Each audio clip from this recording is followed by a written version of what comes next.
बिस्मिल्लाहिर्रहमानिर्रहीम बिस्मिल्लाहिर्रहमानिर्रहीम लक़द कान लकुम फ़ी रसूलिल्लाहि उस्वतुन हसना सदक़ल्लाहुल अलीयुल अज़ीम मौलाया सल्लि व सल्लिम दाइमन अबदा अला हबीबिका खैरिल खल्क़ि कुल्लिहिम।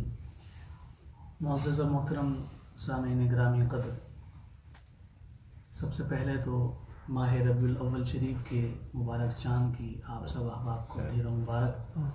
अल्लाह रब्बुल इज़्ज़त इस माह मुबारक की बरकतें रहमतें हम सब का मुक़द्दर और नसीब फरमाए।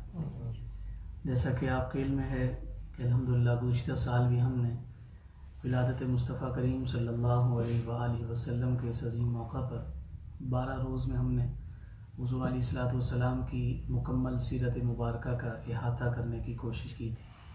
तो इस साल भी अल्हम्दुलिल्लाह एक नए उन्वान के साथ ये 12 दिन हम हुज़ूर अलैहिस्सलातु वस्सलाम की बारगाह में अपनी हाज़िरी पेश करने की नीयत से हाज़िर हुआ करेंगे। अल्लाह रब्बुल इज़्ज़त इस काविश को अपनी बारगाह में मंजूर व मकबूल फरमाए। इस दफ़ा जिस उन्वान को ज़ेर गुफ्तगू बनाया है वो हुज़ूर नबी रहमत सल्लल्लाहु अलैहि वसल्लम के शमाइल मुबारका है। लफ्ज़ शमाइल शमाल से है और इसका एक माना बाएं जानिब की तरफ से आने वाले का भी होता है और एक इसका माना जब इस पर कसरा हो यानी ज़ेर हो शिमाल पढ़ा जाए तो इसका माना बाएं जानिब भी होता है। जैसे जैसे हम कहते हैं दाएं और बाएं, इसी तरह से अरबी में शिमाल और जुनूब इस्तेमाल होता है, यमीन और यसार जिस तरह से इस्तेमाल होता है, तो उसी से ये शमाइल का लफ्ज़ है। और जब हम शमाइल का माना लेते हैं तो इस्तिलाह में हुज़ूर नबी रहमत सल्लल्लाहु अलैहि वसल्लम की आदात, हुज़ूर के ख़साइल और अखलाक़ करीमा, ये तीनों मौज़ूआत शमाइल रसूल में दाखिल हैं।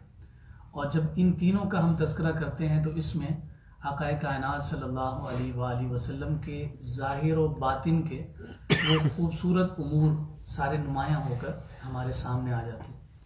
शमाइल रसूल एक साहिब ईमान के लिए किस कदर अहमियत रखता है, यानी हुज़ूर की आदात से, हुज़ूर के मिजाज से, हुज़ूर के उठने बैठने से, हुज़ूर की हुस्न व जमाल से और हुज़ूर के ख़साइल व अखलाक से आगही हर साहिब ईमान के लिए क्यों ज़रूरी है।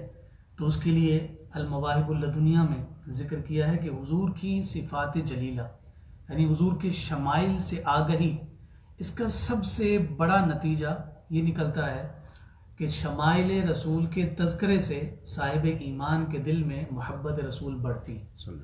यानी ज़ाहिर सी बात है कि जिस अजीम ज़ात का हम तज़किरा करेंगे तो उन तज़किरों से जो मारिफत बढ़ेगी तो मोहब्बत और उल्फ़त रसूल भी उसी कदर बढ़ती चली जाती है। तो इमाम अबू ईसा मोहम्मद बिन ईसा तिरमिज़ी रहमतुल्लाहि ताला अलैह, जिन्हें इमाम तिरमिज़ी कहा जाता है, ये लफ्ज़ तिरमिज़ी भी है और तिरमज़ी भी है, दोनों तरह से इसे पढ़ा जाता है। तो इमाम अबू ईसा मोहम्मद बिन ईसा तिरमिज़ी ये पहले हमारे अइम्मा में से हैं कि जिन्होंने शमाइल रसूल यानी हुज़ूर अलैहिस्सलातु वस्सलाम के हुस्न जमाल और हुज़ूर के अखलाक व आदाब को तहरीरी सूरत में जमा फरमाया।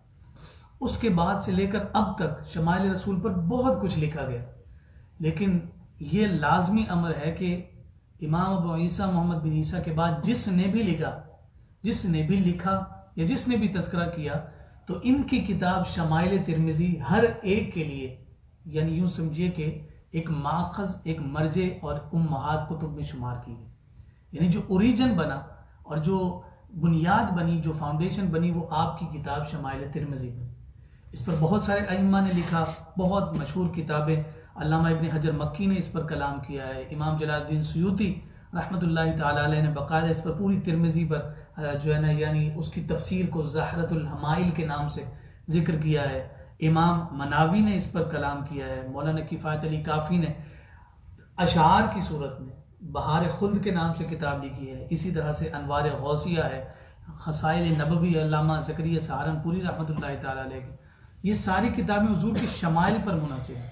मगर जब हम देखते हैं तो वो सारी की सारी इस शमाइल तिरमिज़ी, ये जो बुनियादी किताब है, शमाइल तिरमिज़ी के उन्वान के तहत नज़र आती हैं। यानी इसकी वजाहत हर एक मुहद्दिस ने और हर एक सीरत निगार ने बयान की है। इसी में से अल्लामा यूसुफ बिन इस्माइल नबहानी रहमतुल्लाहि ताला अलैह भी, जो गुज़िश्ता सदी के बुज़ुर्गों में हैं और अगर यूँ कहें कि सैयदी आला हज़रत इमाम अहमद रज़ा ख़ान फ़ाज़िल बरेलवी रहमतुल्लाहि तआला अलैह के मुआसिरीन में से उनके हमअसर अल्लामा इमाम यूसुफ बिन इस्माइल नबहानी ने भी इस पर बाकायदा एक पूरी किताब लिखी, जहाँ उन्होंने सीरत पर जवाहिरुल बिहार लिखी जो अब 3 जिल्दों में छपती है। इसी तरह से आपने वसाइलुल वसूल इला शमाइल रसूल के नाम से हुजूर के इन शमाइल पर गुफ्तगू की है और ये किताब तहरीर फरमाई।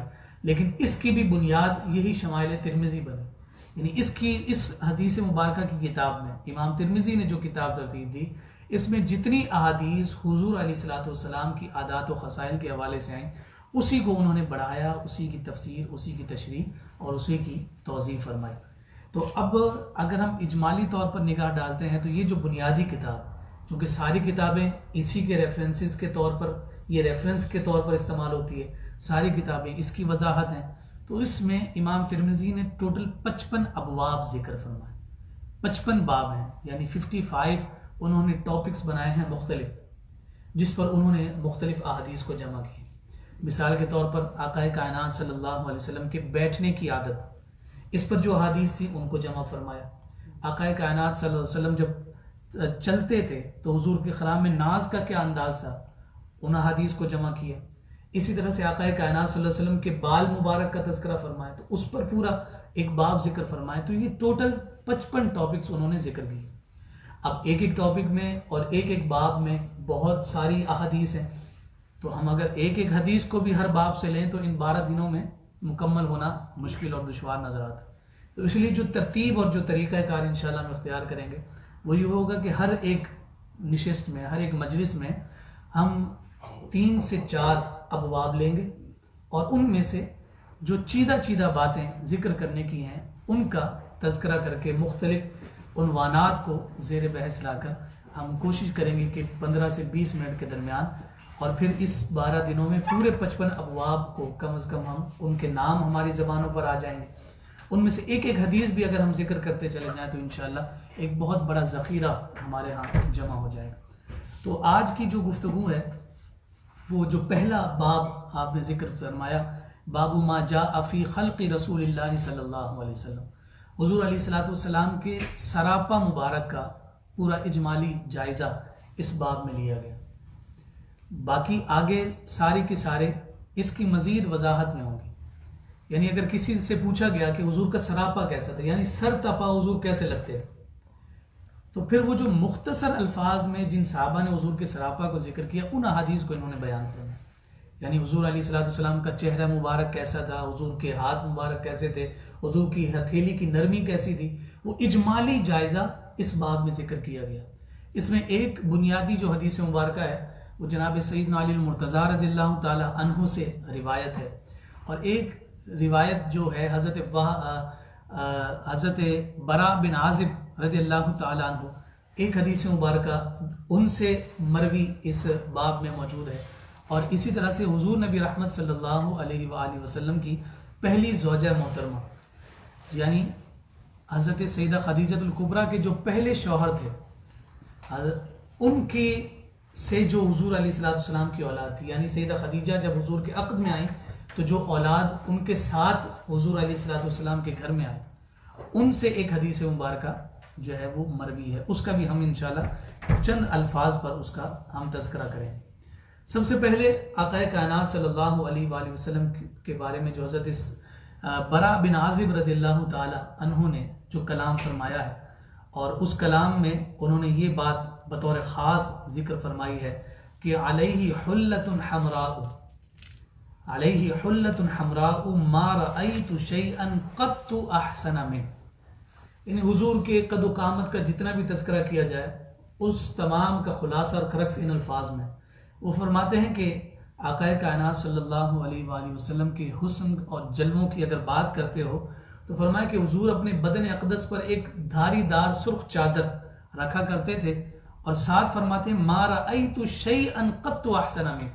अगर बरा बिन आज़िब से पूछते हो तो फरमाया कि इससे हसीन शय मैंने कोई और देखी ही नहीं। यानी हुजूर बदन अक़दस पर जो चादर ओढ़ कर तशरीफ़ लाते थे तो हुजूर जैसे जो दिखते थे, फरमाया कि मैंने तो ऐसा कोई और नहीं देखा है।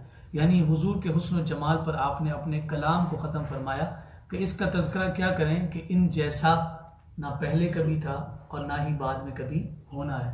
इसलिए और बहुत सारे मकामात पर ये अल्फाज दीगर जो सहाबा कराम हैं उनसे भी हमें नज़र आते हैं। जैसे कहा गया कि रुख मुस्तफ़ा है वो आईना कि अब ऐसा दूसरा आईना, ना किसी की बज़्म जहान में, ना किसी के बज़्म ख्याल में, ना दुकान आईना साज में।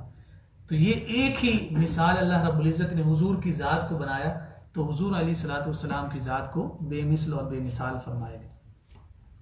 अब इसी तरह से आक़ा कायनात सल्लल्लाहु अलैहि वसल्लम की ये हदीस मुबारका कि जिसमें हज़रत सैयदना अली मुर्तज़ा रज़ियल्लाहु ताला अन्हु ने जिसको रिवायत किया, और ये बतौर ख़ास हमारे उलमा, हमारे बुजुर्ग जिक्र करते हैं कि ये गवाही हज़रत अली मुर्तज़ा दे रहे हैं। उनके अल्फाज हैं, फरमाते हैं कि लम अरा क़ब्लहु वला बादहु मिसला। पीछे उन्होंने सारा तज़किरा किया हुज़ूर अलैहिस्सलातु वस्सलाम का कि हुज़ूर का दराज क़ामत कैसा था, हुज़ूर अलैहिस्सलातु वस्सलाम के पाँव के तलवों का जो गोश्त था उसकी उबरन कैसी थी, हुज़ूर अलैहिस्सलातु वस्सलाम के चेहरे मुबारक के खद खाल कैसे थे, हुज़ूर का सर अक़दस कैसा था, हड्डियों के जोड़ जो थे वो किस अंदाज के थे, ये सारा उन्होंने जिक्र फरमाया। और फिर आखिरी अल्फाज ये हैं लम अरा क़ब्लहु वला बादहु मिसला, कि अली की गवाही ये है कि मैंने इन जैसा ना पहले कभी देखा है और ना ही बाद में कोई इन जैसा देख सकेगा, क्योंकि ये अपनी मिसाल आप ही हैं। फिर उसके बाद आक़ा कायनात सल्लल्लाहु अलैहि वसल्लम के वो शहजादे जो सैयदा खदीजतुल कुबरा के पहले निकाह से आपके घर में तशरीफ़ लाए, हज़रत हिंद अबी हाला रज़ियल्लाहु ताला अन्हु। हिंद बिन अबी हाला रज़ियल्लाहु ताला अन्हु हुज़ूर अलैहिस्सलातु वस्सलाम के यूँ दूसरे मानों में सौतेले बेटे कहलाए, और ये इमाम हसन मुश्तबा और इमाम हुसैन के मामू हुए, रिश्ते में आपके मामू कहलाए। तो इस रिवायत को रिवायत करने वाले इमाम हसन मुश्तबा है, और वो ये रिवायत हज़रत हिंद बिन अबी हाला से लेते हैं। फरमाया कि इमाम हसन बिन अली फरमाते हैं कि मैंने अपने मामू जान से कहा, चूँकि हम जानते हैं कि हज़रत हसन ने हुज़ूर अलैहिस्सलातु वस्सलाम का जो जलवा और दीदार किया है उसकी उम्र जो है वो 7 से 8 साल है। सन 3 हिजरी में आपकी विलादत हुई है, और फिर उसके बाद आक़ा कायनात सल्लल्लाहु अलैहि वसल्लम इस दुनिया से पर्दा फरमा गए। तो ये 7 से 8 साल का अरसा उन्होंने गुजारा, यानी बिल्कुल बचपन का।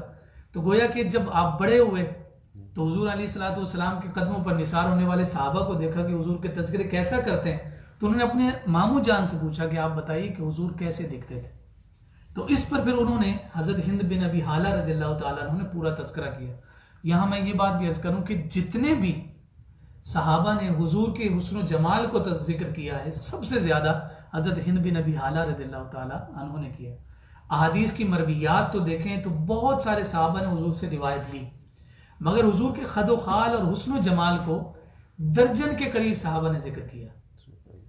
यानी जहां कमो बेश 1,24,000 सहाबा हैं और उन्होंने हुजूर को देखा भी है, मगर हुजूर को कैसा देखा बयान किसी ने नहीं किया, और जो उन्होंने बयान किया उनकी तादाद दर्जन और 1.5 दर्जन के करीब, यानी 12 या 18 या इसके करीब सहाबा हैं जिन्होंने जिक्र किया। तो इस पर जब कलाम किया गया कि इतने सारों ने देखा मगर जिक्र बहुत कम लोगों ने किया, तो फिर इस पर अइम्मा मुहद्दिसीन ने जनाब सैयदना अनस बिन मालिक रज़ियल्लाहु ताला अन्हु और हज़रत अबू अय्यूब अंसारी रज़ियल्लाहु ताला अन्हु की उस रिवायत को जिक्र किया कि आप लोग हुजूर को कैसे देखते थे। तो इस पर इन दोनों का जवाब ये था कि भाई हमने तो एक ये अंदाज इख्तियार कर लिया था कि जब जमाल मुस्तफ़ा करते तो अपनी आंखों पर अपनी उंगलियां रख लेते थे और उंगलियों की ओट से हुजूर का जलवा करते थे। इसकी वजह पूछी गई तो फरमाया कि हुजूर की ज़ात और हुजूर के जमाल का दबदबा ही इतना था कि हमारी आंखें ही नहीं टिकती थी, यानी हुस्न और जमाल इस कदर ज्यादा था।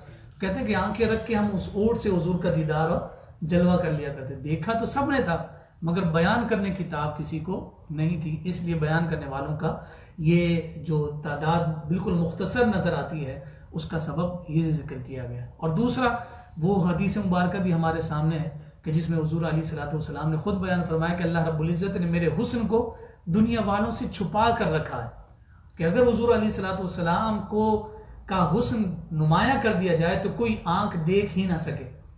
और इसे इमाम ज़ुरक़ानी ने बतौर ख़ास जिक्र फरमाया कि कोई आंख उसकी ताब ला ही ना सकती अगर हुजूर का पूरा जमाल लोगों के सामने रख दिया जाता।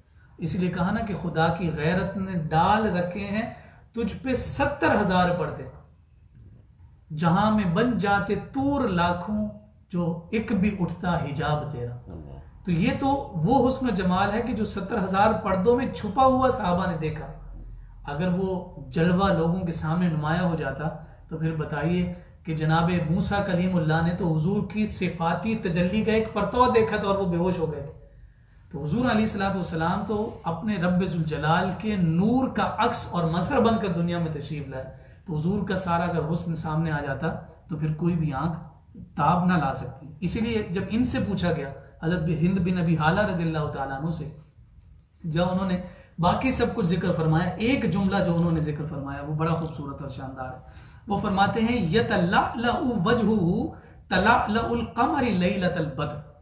वो फरमाते हैं कि आपका रूए अक़दस यानी हुजूर का चेहरा मुबारक, और जब रूए ज़ैबा की बात की जाती है, किसी के भी चेहरे की बात की जाती है, तो उसमें जो गाल मुबारक हैं उसे बतौर ख़ास जिक्र और बयान किया जाता है। तो वो कहते हैं कि आपका जो रूए अक़दस है, दूसरे लफ्ज़ों में वो कहते हैं कि आपकी जो रुखसार मुबारक है तो उसकी रानाई का आलम क्या है। फरमाते हैं कि आपका रूए अक़दस 14वीं रात के चांद की तरह चमकता था। यानी आपके चेहरे का जो ग्लो था वो इस कदर अजीम और शानदार था कि वो तमसील दे रहे हैं कि हुजूर की चेहरा आकाए कायनात सल्लल्लाहु अलैहि वसल्लम के रुखसार मुबारक की जो रोशनी है वो गोया ऐसी है कि जैसे 14वीं की रात हो और उसमें चांद पूरी आबोताब के साथ चमक रहा होता है और दुनिया को नूर बिखेर रहा होता है। फिर ये और भी बहुत सारे तज़किरे इस ज़िम्न में इमाम तिरमिज़ी ने इसे बयान किया और इसकी वजाहत को फिर दीगर आइम्मा ने जिक्र किया। फिर इसके बाद हम देखते हैं कि हुजूर अलैहिस्सलाम का जो अंदाज़ तकल्लुम है, हुजूर जो खिताब फरमाते हैं, जब उस अंदाज़ तकल्लुम की बात करते हैं तो ये हदीस मुबारक सैयदा आयशा सिद्दीक़ा रज़ियल्लाहु ताला अन्हा से मरवी है और आप फरमाती हैं कान रसूलुल्लाह सल्लल्लाहु अलैहि वसल्लम यईदुल कलिमत सलासन लितुक़ल अन्हु। फरमाया कि हुजूर अलैहिस्सलाम जब कलाम फरमाते थे तो हर बात को हुजूर अलैहिस्सलाम 3 मरतबा दोहराते ताकि सुनने वाला उसे आसानी के साथ याद कर ले। इसका सबब यह था कि चूंकि हुजूर अलैहिस्सलाम की मजलिस में अजमी लोग भी थे, साहिबान इल्म भी थे, ज्यादा उम्र के लोग भी बैठते थे, कुछ ऐसे लोग थे जो बिल्कुल अभी अभी ईमान लाए, कुछ को 10-10 साल का अरसा गुजर गया। तो हुजूर अलैहिस्सलाम तमाम की रियायत फरमाते हुए इस कदर आहिस्ता धीमे और एक बात को बार बार दोहरा कर बयान फरमाते कि हर एक तक पैगाम पहुंच जाए। इसलिए हुजूर अलैहिस्सलाम ने यह भी इरशाद फरमाया कल्लिमुन नास अला क़द्री उक़ूलिहिम, लोगों से उनकी अक्ल के पैमाने के मुताबिक गुफ्तगू करो। अब ये ना हो कि सामने वालों को 2 लफ्ज़ ना समझ आते हो और आप अपनी फसीह बलीग गुफ्तगू शुरू कर दें तो उन्हें मजीद बात समझना है। तो इसलिए फरमाया कि बेहतरीन मुकर्रिर और बेहतरीन खतीब वही हुआ करता है कि जो अपने सामने बैठने वाले लोगों के मुताबिक गुफ्तगू करे ताकि हर एक तक वो उसका पैगाम पहुंचा सके। फिर हुजूर की गुफ्तगू का अंदाज क्या था, तकल्लुम का अंदाज क्या था। फरमाया कि तवील सख्त, हुजूर अलैहिस्सलाम बहुत ज्यादा खामोश रहा करते थे। यानी ये नहीं कि जहां गए तो गुफ्तगू शुरू कर दी, बातचीत शुरू कर दी। फरमाया नहीं, हुजूर बहुत ज्यादा खामोश रहते थे। अब जब बात करते थे तो फरमाया वयतकल्लमु बिजवामिइल कलिम, यानी हुजूर अलैहिस्सलाम फिर जब कलाम, अव्वल तो खामोश रहते लेकिन जब कलाम फरमाते तो हुजूर अलैहिस्सलाम जामिअ कलाम फरमाते। हुजूर अलैहिस्सलाम की एक हदीस है जिसमें फरमाया फुद्दिलतु अलल अंबिया बिसित्तिन, कि अल्लाह रब्बुल इज्जत ने मुझे अंबिया पर 6 तरीकों से फजीलत अता फरमाई। वो जो 6 तरीके तो उसमें हुजूर अलैहिस्सलाम ने यह भी फरमाया उअतीतु जवामिअल कलिम, कि मुझे कलाम की जामियत अता की है, मुझे जवामिअ कलिम अता की। इससे मुराद ये कि हुजूर जुमले कम बोलते थे मगर उसका माना और मफहूम बहुत ज्यादा वसी होता। अव्वल तो खामोश रहते लेकिन जब कलाम फरमाते तो कम लफ्जों में इतना माना अता फरमा देते कि हर एक जो मफहूम लेने के लिए आता था वो सारों को उसकी असल और उसका माखज नसीब हो जाता था। अच्छा, फिर जब गुफ्तगू फरमाते थे तो फिर हुजूर अलैहिस्सलाम के दाहने मुबारक किस अंदाज का था, उसमें क्या होता। तो फरमाया कि जब हुजूर गुफ्तगू फरमाते थे तो इब्तदा से इंतहा तक अपना पूरा दाहने मुबारक खोल कर गुफ्तगू फरमाते, यानी मुंह बंद और आहिस्ता से बात नहीं फरमाते। जब किसी को बात समझाते तो पूरा अपना मुंह मुबारक को खोल कर और बड़ी वजाहत के साथ बात को इरशाद फरमाया करते थे। और फिर इसी तरह से बहुत सारी मजीद अहादीस मुबारक हैं। एक और बड़ी खूबसूरत बात कि जब कलाम करते करते अगर हुजूर किसी बात पर खुश हो जाते हुजूर किसी बात पर खुश हो जाते तो यहाँ पर मुहद्दिसीन कराम ने जिक्र किया, फरमाया वइज़ा फरिहा गद्दा तरफ़हु, जब हुजूर बात करते करते किसी बात पर खुश हो जाते तो आका कायनात सल्लल्लाहु अलैहि वसल्लम हया की उस गायत की वजह से अपनी आंखों को बंद कर लिया करते, यानी मुस्कुराते हुए हुजूर अपनी आंखें मुबारक बंद कर लेते थे।